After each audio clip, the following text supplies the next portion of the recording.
I never thought the words, "I'm gay," would explode out of my mouth like a grenade in the middle of Sunday dinner at Grandma's house. But there I was, fork clattering against the plate, staring down my entire family with eyes that burned from unshed tears. My little brother, Jamie, sat frozen across from me, his 14-year-old face pale as the mashed potatoes he'd barely touched, because he'd just confessed the same secret I'd buried for years, and the room had turned into a battlefield.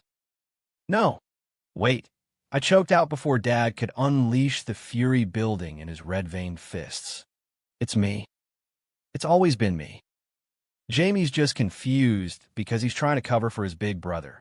The silence that followed was thicker than the gravy Aunt Rita slopped over her turkey.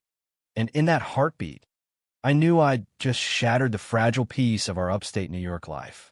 The kind of small-town existence where everyone knows your business before you do. We'd grown up in Elmwood, a speck on the map between Syracuse and the Finger Lakes, where Friday nights meant high school football under floodlights, and Sundays were for church potlucks that masked all the ugly undercurrents.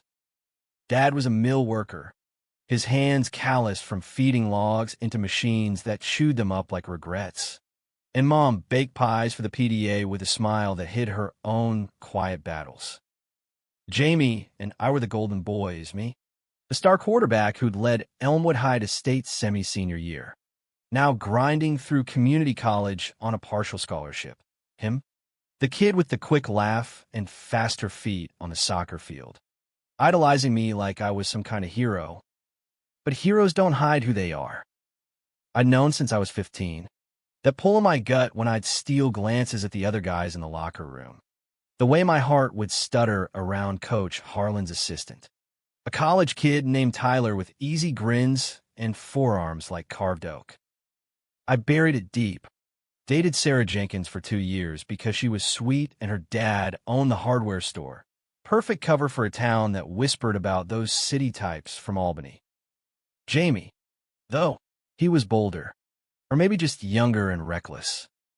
Last week, he'd gotten caught kissing his best friend behind the bleachers by Tommy Reese, the same bully who'd made my life hell for being too soft on the field. Tommy spread it like wildfire, and by church that morning, Pastor Ellis was already pulling Mom aside with his Bible-thumping concern. I couldn't let Jamie face that alone. Not when I knew the price. So there, amid the clink of cooling silverware and the faint hum of the old fridge in Grandma's kitchen, I threw myself on the grenade. Dad's chair scraped back first, his face twisting like I'd slapped him. "Dominic, what the hell are you saying? This ain't funny. You got a girl, Sarah, remember? And now you're one of them." His voice cracked on the last word, that ugly slur hanging in the air like smoke. Mom gasped, hand flying her mouth, tears spilling over as she reached for Jamie, who looked at me with eyes wide as saucers, grateful, terrified, loving in a way that made my chest ache. Aunt Rita was the first to erupt, her fork stabbing the tablecloth. "Lord have mercy. Dominic, we raised you better than this. What about the family? What about the mill? Your daddy's worked his fingers to the bone so you boys could have a shot. And now this." Uncle Bill, ever the silent type, just shook his head, muttering about the devil's tricks under his breath. Grandma, bless her, sat there with her rosary beads clicking softly, her eyes flicking between us like she was piecing together a quilt from scraps she'd long suspected. Jamie whimpered, "Dom, you don't have to," but I cut him off with a sharp look, the big brother glare that said, "I've got you. Kid. Always." By the time we left, the air in Grandma's old Chevy was electric with unspoken accusations. Dad drove like he was fleeing a fire, knuckles white on the wheel, Mom sobbing quietly in the passenger seat.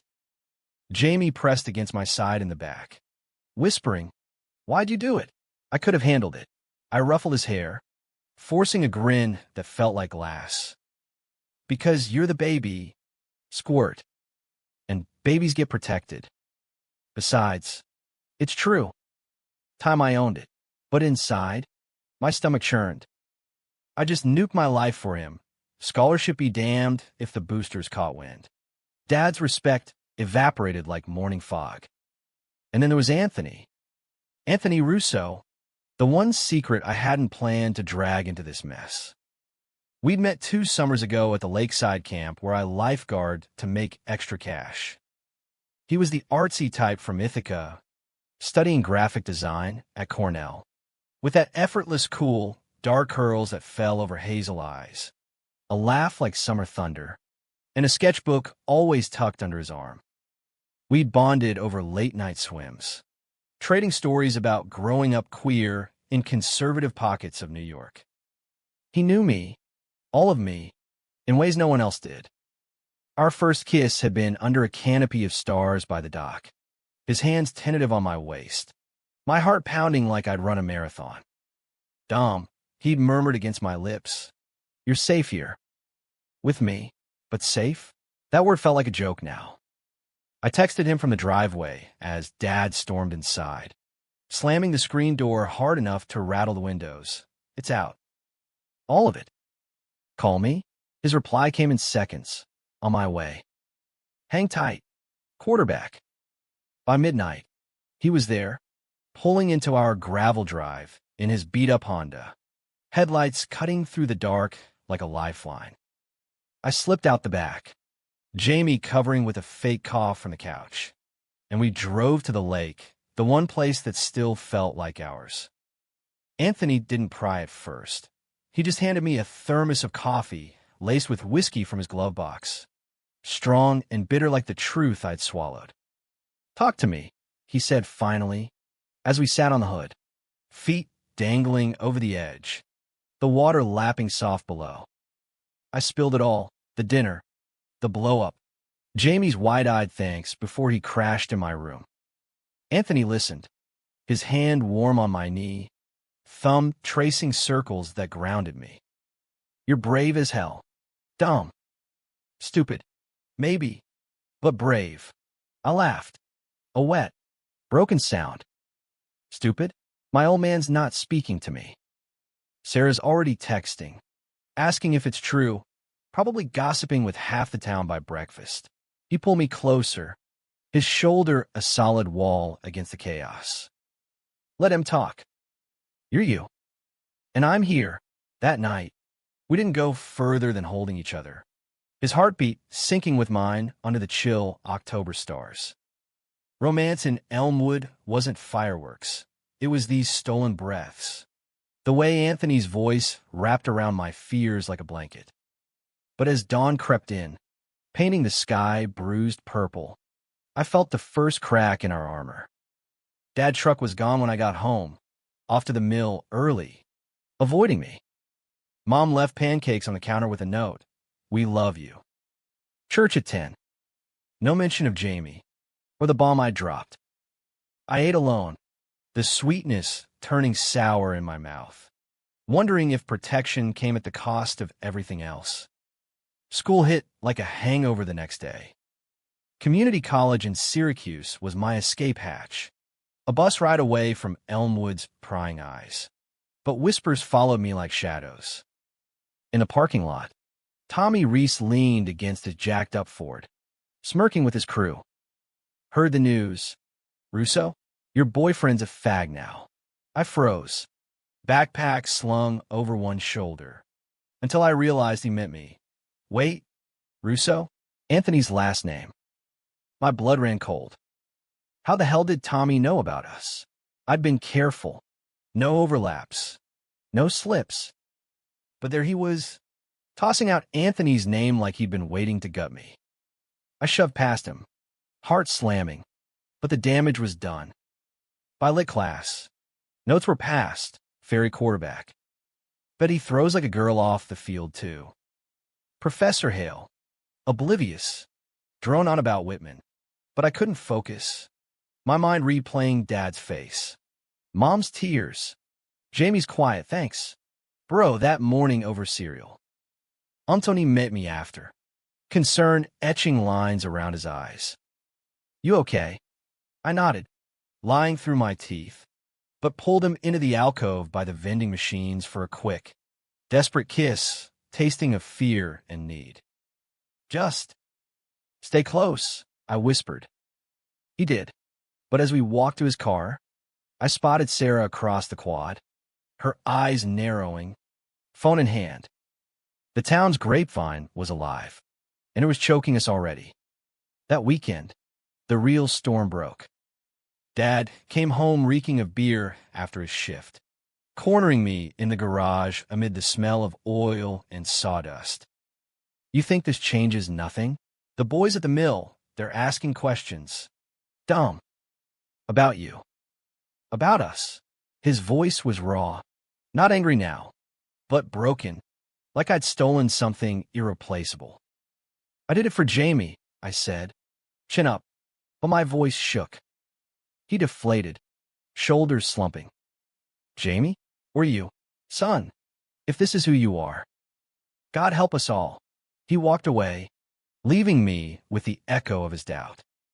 Upstairs, Jamie hugged me tight, whispering, "You're my hero, but heroes bleed," and mine was just starting. The fallout spread like ripples in a lake after a stone's throw, slow at first, then swallowing everything in its path. By midweek, the scholarship committee called me in, Principal Vargas from high school, tagging along like a ghost from my glory days. They sat me down in a stuffy office that smelled of stale coffee and regret. Folders open on the desk like evidence in a trial.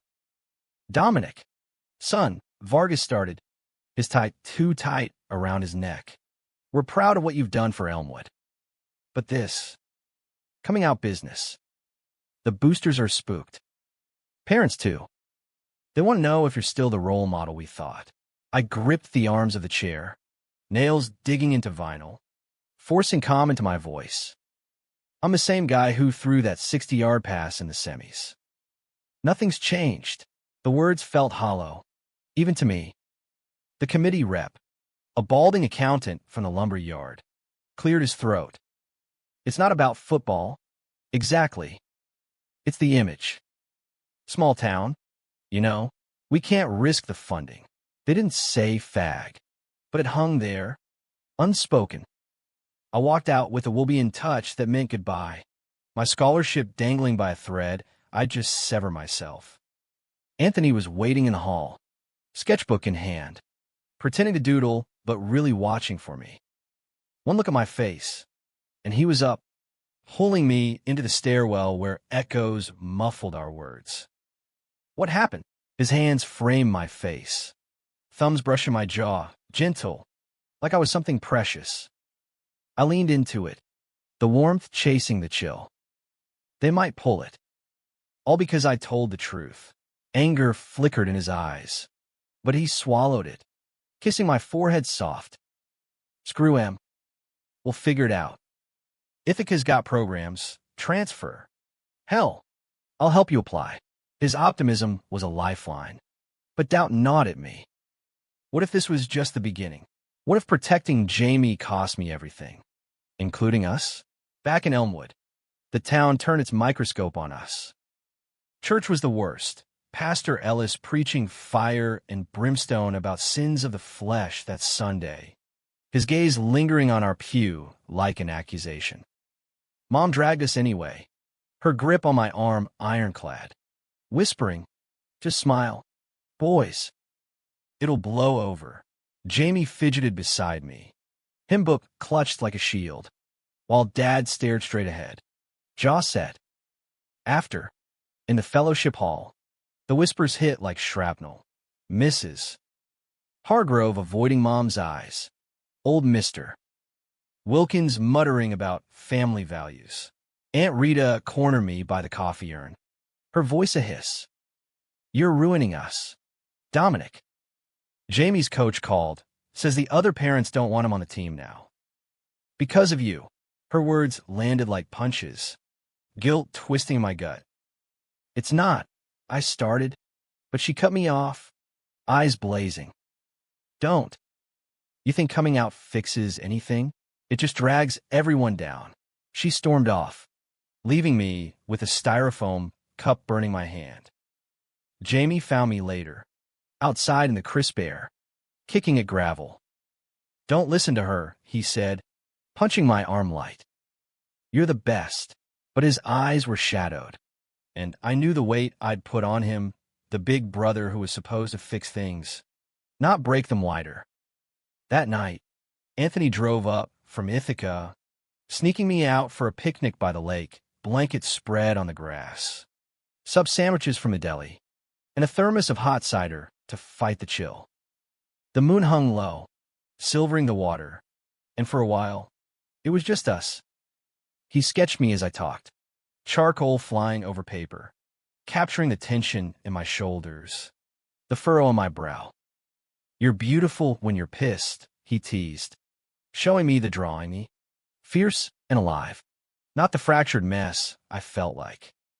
I pulled him down beside me, our legs tangling, heads on the same pillow of his jacket. "What if I lose it all?"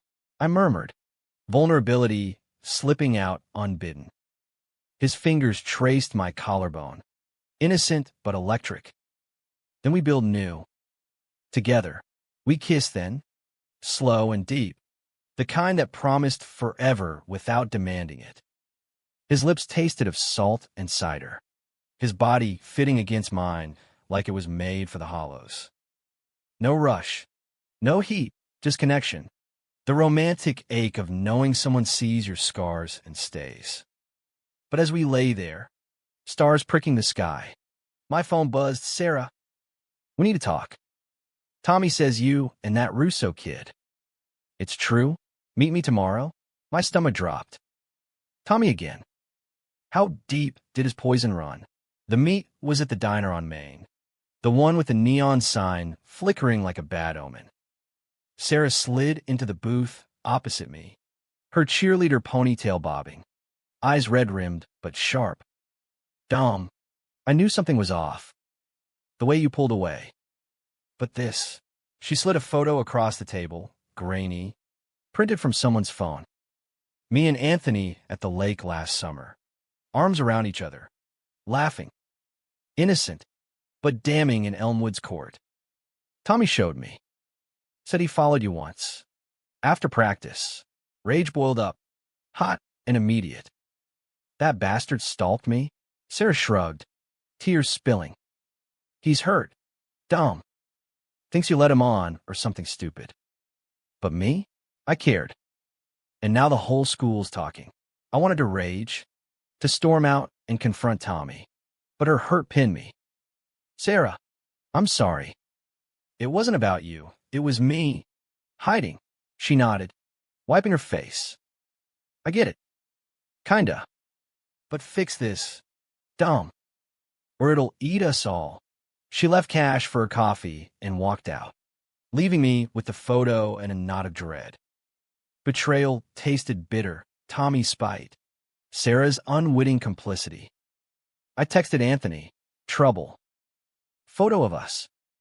Tommy's doing." His reply, "Come to Ithaca." Now. I did, borrowing Jamie's bike for the ride to the bus stop, the wind whipping tears from my eyes. Anthony's apartment was a third-floor walk-up above a bookstore, walls plastered with his art, bold lines, vibrant colors that screamed freedom. He pulled me inside, door clicking shut like a seal.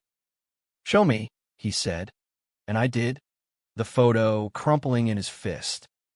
Fury lit his face, but he crushed it down, drawing me to the couch. He's a coward. We'll handle it.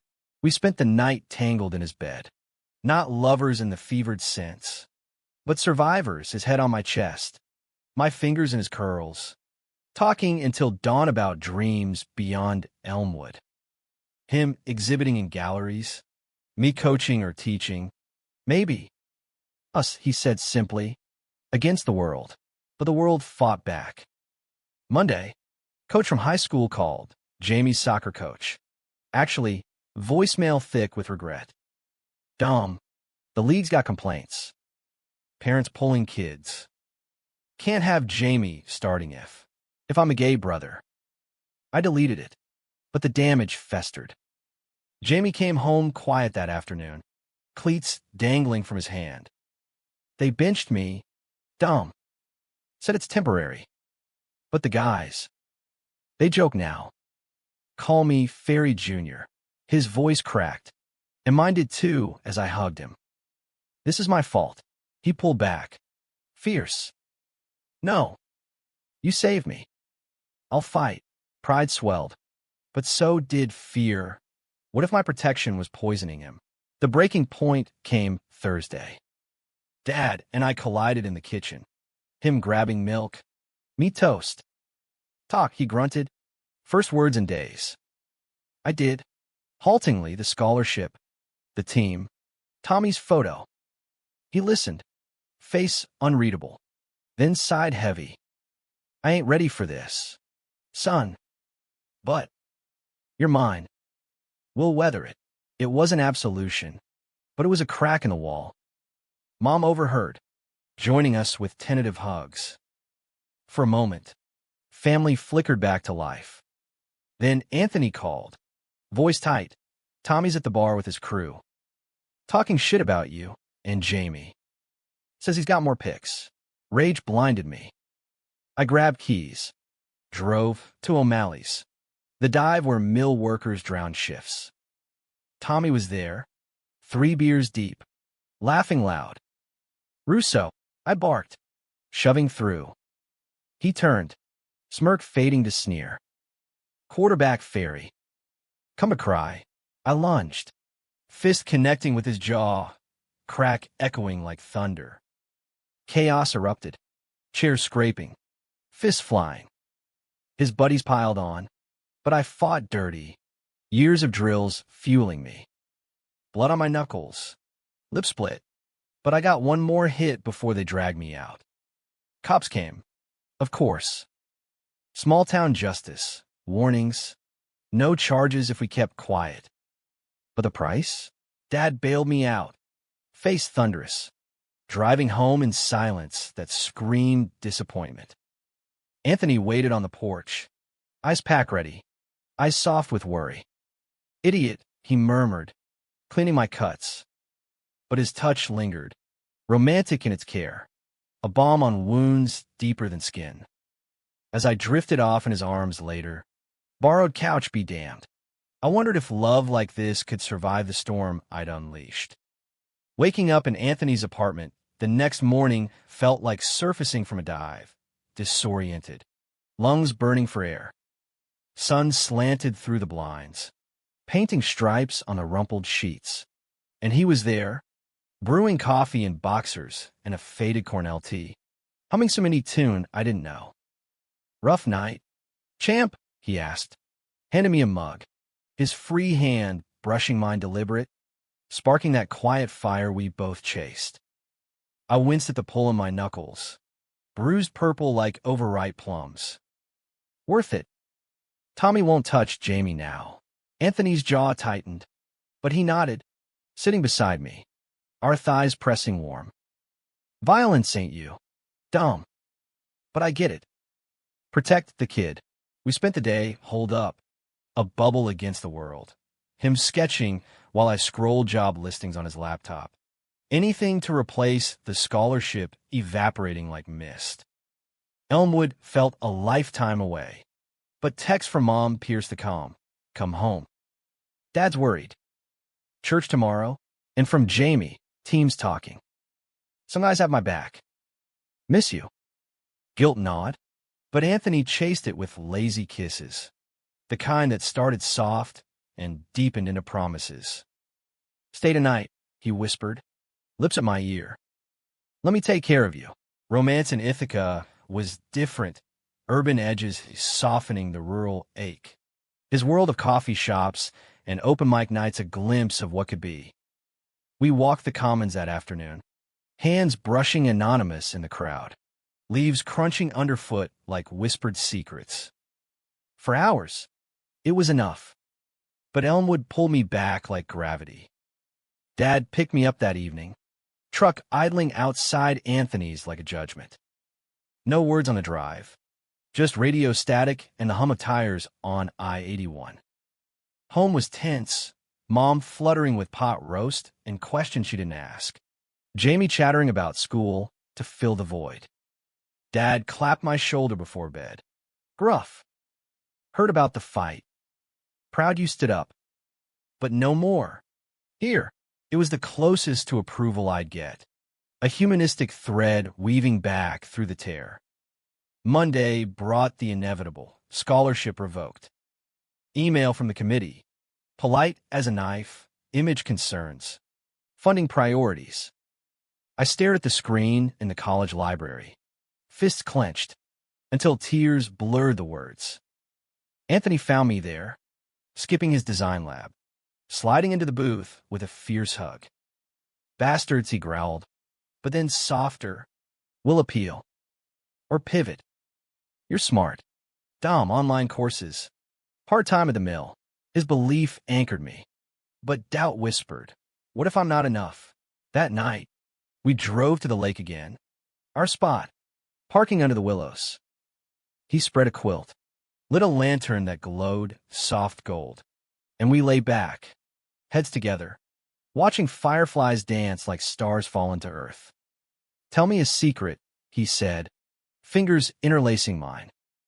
I hesitated, the weight of unspoken things heavy. I almost told Dad about you. Last night. But I chickened out. Honesty hung between us. Vulnerable. Anthony turned. Eyes searching. What? Scared it'd break him more. Us being real. It's too much. He kissed me then. Tender and unhurried. The lantern light catching the curve of his lashes. The vulnerability in his sigh. I'm not going anywhere. But you gotta let me in all the way. It was romantic. That plea wrapped in moonlight. But laced with the conflict we dodged. My Elmwood roots clashing with his Ithaca freedom. As we drove back, his hand on my thigh steady, I felt the first fracture, not in us, but in the lie I still half-lived. The misunderstanding hit like a blindside tackle midweek.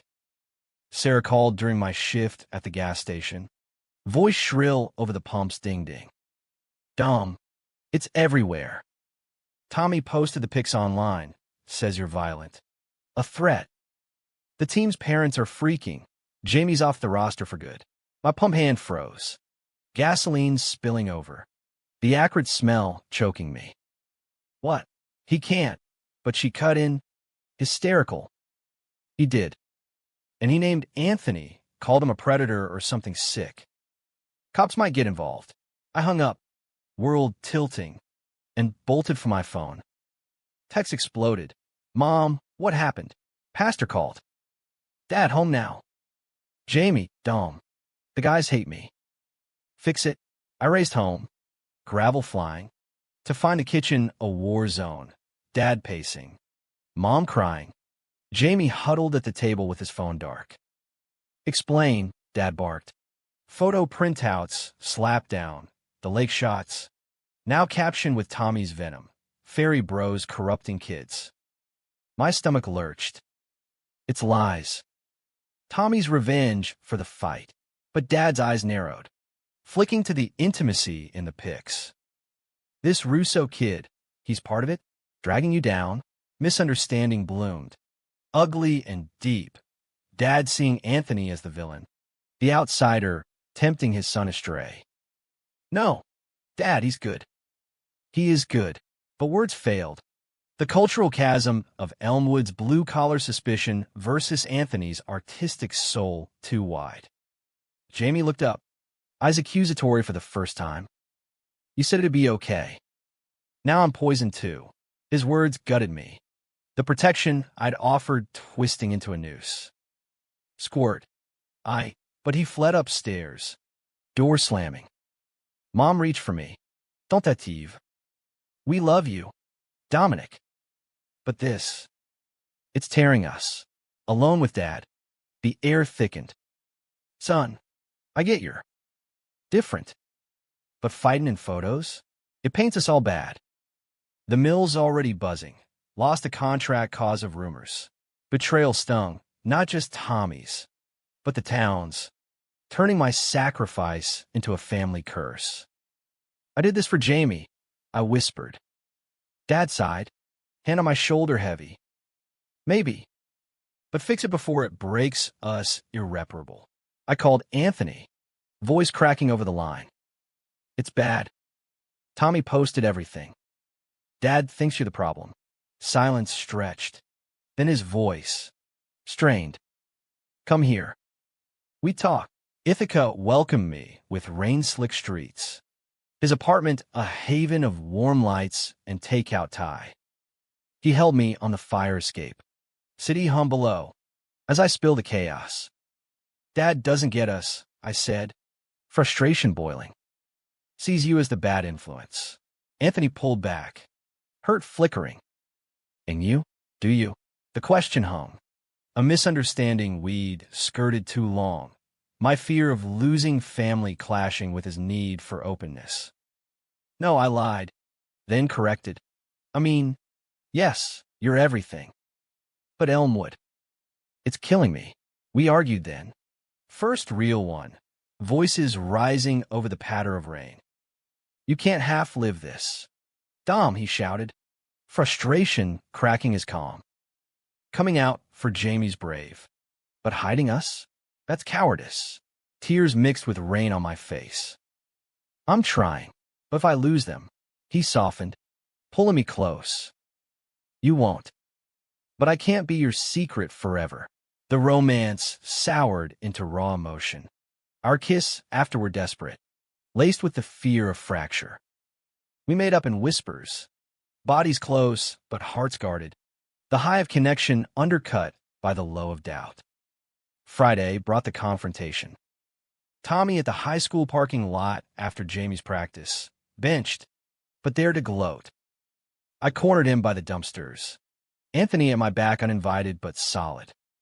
Take it down, I growled, fists ready. Tommy laughed, bloodshot eyes mocking. Truth hurts. Fairy. Your brother's a freak like you, spreading it. Anthony stepped forward, voice steel. You're done. Post more. And it's harassment. I've got a lawyer friend at Cornell. Tommy sneered, but faltered. The artsy kid's threat landing unexpected. Whatever. Town knows now. He slunk off. But the damage lingered. Pics viral in group chats. Whispers following Jamie like ghosts. That night, high drama peaked at home. Dad found the printouts in my room. Searched it, he admitted later, for drugs or worse. He confronted me in the living room. Voice thunder. This ends. Dominic. No more Russo. No more lies. Mom gasped. Jamie peeking from stairs. Dad, he's my I started, but fury overrode fear. Anthony's not the problem. You are, clinging to some perfect son who doesn't exist. Words flew. Accusations sharp. My betrayal of family values. His refusal to see me whole. I came out for Jamie. I yelled, tears hot, to shield him from this hate. And now you're hating me? Dad recoiled, face ashen. The room spinning into silence, broken only by Mom's sobs. Jamie rushed down, hugging me fierce. Stop. Dom saved me. Dad. From guys like Tommy, the boy's plea hung. Humanistic plea piercing the rage. Dad deflated, sinking to the couch. God, son, I don't know how to do this. Vulnerability cracked his armor. The first real step toward understanding. But as I fled to Anthony's waiting car, the cost tallied high, trust frayed. Secrets bared, love tested in fire. The weeks blurred into a tense limbo. Elmwood's winter creeping in with frost-laced windows and breaths fogging the air like unspoken regrets. Dad and I circled each other at home, polite grunts over breakfast, shared glances heavy with the weight of that living room blowout. He'd taken to longer shifts at the mill, coming home with shoulders bowed under more than lumber. And I'd catch him watching Jamie and me with a mix of pride and bewilderment, like we were puzzles he couldn't solve. Mom mediated with her quiet strength, baking apple crisps that filled the house with cinnamon warmth, slipping notes into my lunch. Proud of your heart. Jamie bounced back first, defiant, quitting the team for a pickup league in Syracuse with kids from the city, diverse and unbothered. See, your fault's a gift, he'd quip, ruffling my hair like I used to do to him. But the scar lingered, a reminder that protection's price was etched in all of us. Anthony and I navigated our own minefield, the argument on the fire escape a ghost between us. He gave me space, texts laced with gentle humor, sketches of me as a superhero quarterback battling dragons labeled Elmwood bigots, but the romance simmered low. Tentative. The met halfway, at a diner off the interstate. Neutral ground where vinyl booths and bottomless coffee buffered the edges. "I miss us," he said one rainy afternoon, his foot hooking mine under the table. Hazel eyes earnest. The real us, not this tiptoeing. I squeezed his hand, thumb tracing his knuckles. "I know. Dad's thawing, asked about you last night." Awkward, but progress. Hope flickered, humanistic in its smallness, the slow rebuild of trust. But conflict brewed deeper, a betrayal I never saw coming. Tommy's post had quieted, but ripples reached the mill, whispers turning to outright sabotage. Dad came home early one Tuesday, face gaunt, laying off papers on the table like a death sentence. "Cuts," he said, voice flat. "But it's more. Someone tipped the supplier, said we're unstable family. Risks." My blood iced. "Tommy," Dad shook his head. "Worse. Bill, your uncle." Heard him talking to the foreman. "Blames you. Says it's dragging the name down. Aunt Rita's brother. Family blood turned venom." The misunderstanding from dinner had festered into action. Uncle Bill, ever the loyalist to old ways, leaking rumors to protect the business. Or so he claimed. Betrayal hit visceral. A knife from kin. I confronted him at Grandma's that evening. Potluck turned tribunal. He stood by the grill, tongs in hand like weapons, eyes avoiding mine. "Uncle Bill, the tip was at you." The yard fell quiet. Burgers sizzling forgotten. He stiffened, then sighed. "Dumb. It's business. Your lifestyle's got folks doubting." Had to contain it. Rage and hurt collided. Tears pricking. "Contain? You outed me to hurt us.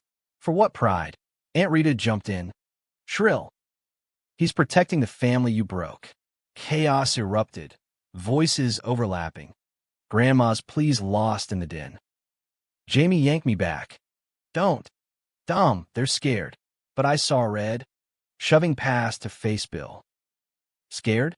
Try bigoted. We're blood." Dad arrived then, pulling me aside, his grip firm but eyes sympathetic. "Enough. We'll handle family." The high drama peaked as Bill stormed off, Rita trailing, leaving us fractured but standing. That night, alone with Anthony in his apartment, rain lashing windows like judgment, I broke. Curled on his chest, sobs racking. I spilled the sabotage, the uncle's knife twist. "Everyone pays for my truth." I choked. He held me tighter, heartbeat steady drum. "Not pays, grows. Your dad's stepping up, Jamie's tougher. And me? I love you through it." His words unlocked something, the romantic core we'd starved. We kissed fierce, then soft, bodies aligning in comfort. Not conquest, his hand in mine, breaths sinking to the storm's rhythm. "Marry me," he murmured impulsive, half joking, but eyes dead serious. Laughter bubbled through tears. Too soon? Artist boy, but the seed planted. A future whispered. Climax crashed the next dawn. Tommy, cornered by his own lies. Anthony's lawyer friend filed a cease and desist. Evidence mounting, cracked at the station. Cops called Dad in. Revelation spilling. Tommy's dad, the foreman, had egg him on, weaving mill rumors with personal grudge. But the stun? Uncle Bill's involvement deeper. He'd fed Tommy the lake photo originally. To teach you a lesson, as he confessed tearfully to Dad over coffee at the diner. Betrayal compounded. But so did redemption. Bill apologized in Grandma's kitchen. Voice breaking. I was wrong. Dumb. Scared of change. Forgive. It wasn't easy. Hurt ran deep, but I nodded. Humanistic grace prevailing. Family fixes family. Dad clapped his shoulder. The three of us bridging the chasm. Mom and Jamie witnessing the mend. With dust settling, I made the hard choice. Dropped community college for online. Took a full-time gig at the hardware store, Sarah's dad's place. Her tentative friendship a bridge rebuilt. Anthony and I deepened. Weekends in Ithaca blending with Elmwood visits. His art incorporating our story. Portraits of resilience. Exhibited locally to stunned applause. Dad met him properly over barbecue. Gruff questions easing into laughs. Treat him right. Russo. Jamie thrived, coming out fully on his terms. Team of ragtag friends a shield. The price? Scars, scholarship lost. Trust rebuilt brick by brick. Town whispers fading to reluctant acceptance. But in the end, humanistic light, love not just romantic, but familial, communal. One autumn eve by the lake, our dock. Mist rising, I pulled Anthony close. Foreheads touching. The same scene we'd etched in memory. I choose us, I said. Ring simple in my pocket. Future open. He smiled. That thunder laugh, rumbling. Knew you would. Quarterback, as sun dipped, painting us gold. I knew the stun wasn't the fall. It was the rise. Stronger. Whole. Protection had cost. But it gifted truth in America's heartland. Even storms pass, leaving rainbows if you dare look.